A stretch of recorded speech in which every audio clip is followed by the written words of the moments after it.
Hi, and welcome to another video. So this time I'm going to show you a car that I've not really shown on the channel before. It was actually given to me. So the story was, it was a friend of a friend, terminally ill, and I got a message one day asking if I wanted a Volkswagen Golf, and no other details. I didn't know how old it was, what model it was, but it was free, so I agreed. And I was quite pleasantly surprised when I turned up, and it was a Mk4 Golf GTI. It's the AGU 1.8 turbo with 150 horsepower and the 5-speed gearbox, which isn't too bad. Obviously, there is some known issues with those, and this did have a few known issues. Understandably, it had been stood for 2.5 years. When we got there, all of the tyres were flat, and the interior was not in great condition. I'll put some pictures up here now, but the steering wheel was just covered in mould. It was like just a carpet. It looked like a carpet. And the seats, especially the passenger seat and the door trims over on the passenger side, they were also really bad with mould. It just wasn't a very pleasant place to be. Surprisingly, it started up. The battery had been kept disconnected and was charged. So although it had been stood for all that time, the car did start up. The problem was it had a misfire, and it wasn't something that running it for a while or giving it a few revs would clear. It just misfired all the time. And I know with these engines that the coil packs can cause a problem. So it was something I was going to investigate, and it turned out it wasn't the coil pack, but I can show you exactly what it was, and it might help someone in the future. So let's go and have a look under the bonnet and just see what I had to do to get this running. I did actually insure the car, booked it in for an MOT, and I did actually drive it home, to the MOT station for a check and drive it home from there. All 4 tyres held their pressure after. They have since been replaced with new tyres, and actually what's ended up being a free car has actually ended up costing me quite a lot, but it's pretty much got everything done that needed to be done. And although I'm probably going to be selling it on at some point, it's a pretty good car now. The air conditioning doesn't work. It needs a new condenser, but everything else, timing belts, full service, tyres, brakes, everything else was done. So let's go and have a look under the bonnet.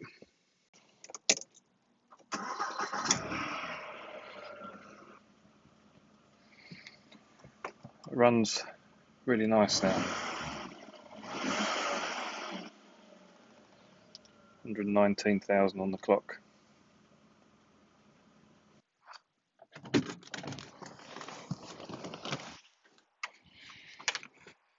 It's the 3 Series, which I've not been able to do anything on. So I'm still in the last few days of quarantine, having got back from Spain. Right, so one of the things I found was, we take the engine cover off. You'll notice that the coil packs here, they've all got Audi badges on, apart from this one. And this one was actually in number 3. And I'd scanned the car with my OBD reader, and there was no errors coming up for misfire, which was a bit strange. In fact, the only error that came up was for the cam sensor, which is down here. And I thought that was a bit strange, so I started looking online, and I found out that if the misfire is on cylinder number 3, it's most likely the ignition module or the ignition amplifier, which is there. And I've got one up here. This was the original one,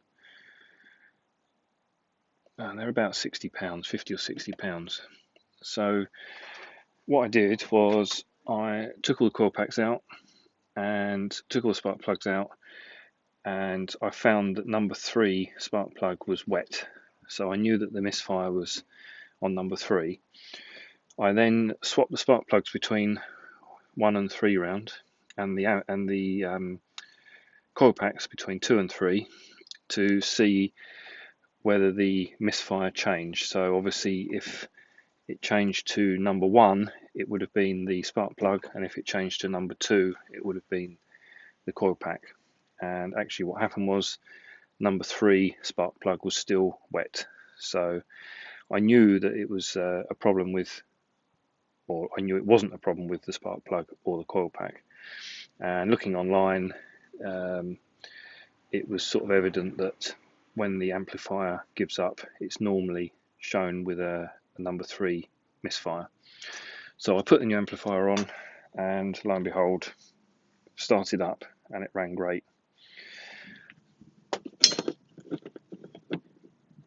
This is the original cam sensor, which had a fault or error. Funnily enough, normally when crank or cam sensor gives up, you get problems with either stalling or not starting at all.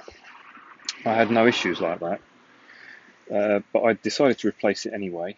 And the strange thing was that I had a problem with low boost, or rather like jerking and uneven acceleration.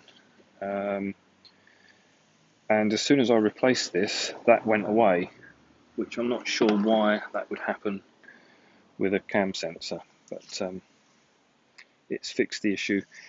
I think that the N75 valve could possibly do with being changed, and I can't actually remember where it is offhand. I'm not sure if it's that, but it's basically the boost controller, and they can be a problem on this engine. But to be honest, it's not that bad. You probably notice it if it had been, if it's remapped. If I ever got it remapped, it would probably be noticeable because you get more of a variation in the boost then. Other problem I had, which actually ended up only costing about £3 to fix, and it's quite common on these, the top of the dipstick just becomes brittle and it cracks away. And what I hadn't realised at the time is that it had actually cracked about an inch down and it had just disintegrated. So although it showed the oil as being okay, the problem was that the dipstick was down probably half an inch more than it should have been. And when I put the new dipstick on and the tube, which was about £3 or £4, it was actually showing the oil right at the bottom of the dipstick. So luckily it hadn't been run for too long like that.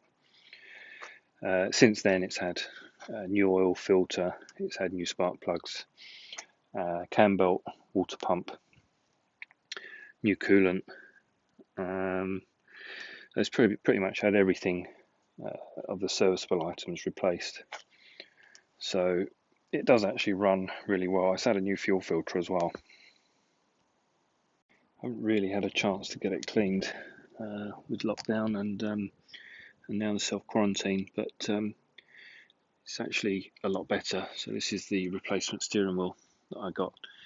I had to get another one from eBay because where the original one was so mouldy, it left like a brown staining, and it was all rough. It wasn't very nice. Problem with this seat is these areas here and here. But they're quite nice. They're Recaro seats. Armrest I fitted, another eBay purchase from a Mk4 Golf. It's had a non-standard stereo put in, but it works quite well. And if we move to the back of the car, the seats are actually in good condition. Just needs a bit of a clean, really. I've been using it as just sort of a runabout, taking my son to the woods and stuff, which is why we've got his pushchair in the back. So I mentioned it was taken for an MOT quite early on when I got the car, and I knew the brakes would need doing, and it's actually had discs, pads all round, but this offside front also needed a new caliper. It was completely seized, but apart from that, the rest of the brakes actually were okay. It's had new pads and discs on the back as well. Hasn't been run for a while. It's probably not moved for about a month. It's got some of the typical issues with the red ones, the lacquer peeling on the plastic surfaces, so mirrors, door handles, and also on the rear handle there. But it actually cleans up quite well. It's actually a clean car, and the wheels come up nice again once they're cleaned. Another common problem with these is the door internals for the lock, and this has a problem where it doesn't always open on the first go once it's been locked, and I think it's actually to do with this being loose, because normally if you just give it a thump or push it in there, it opens straight away, whereas normally after it's been locked and then unlocked again, you normally have to pull it twice. What's nice about this car is I actually got two keys with it, which is quite unusual. Obviously this one's quite worn, but this is the one that I use mostly, and it works fine. And I got a lot of receipts. I mean, obviously some of these are from when I've had work done, tyres and MOT work. That was for the cam belt, and that was probably the most expensive bill on there. Actually, that wasn't for the cam belt, that was for the ball joint. Yeah, £480, which is a lot of money for an old car, but it's not going to need doing now for another 5 years or so. And there's various other receipts, and there's quite a lot of paperwork also in the service folder as well. So overall, I think the car's been quite well looked after, and I'm hoping that it will do someone else a nice turn. It's just not. I'm just not using it. I've got the 3 Series and the Primera and various other cars, and really this needs to go. But once my quarantine is out the way, I will be taking it for a drive, and I'll probably just do another video on a drive out with it.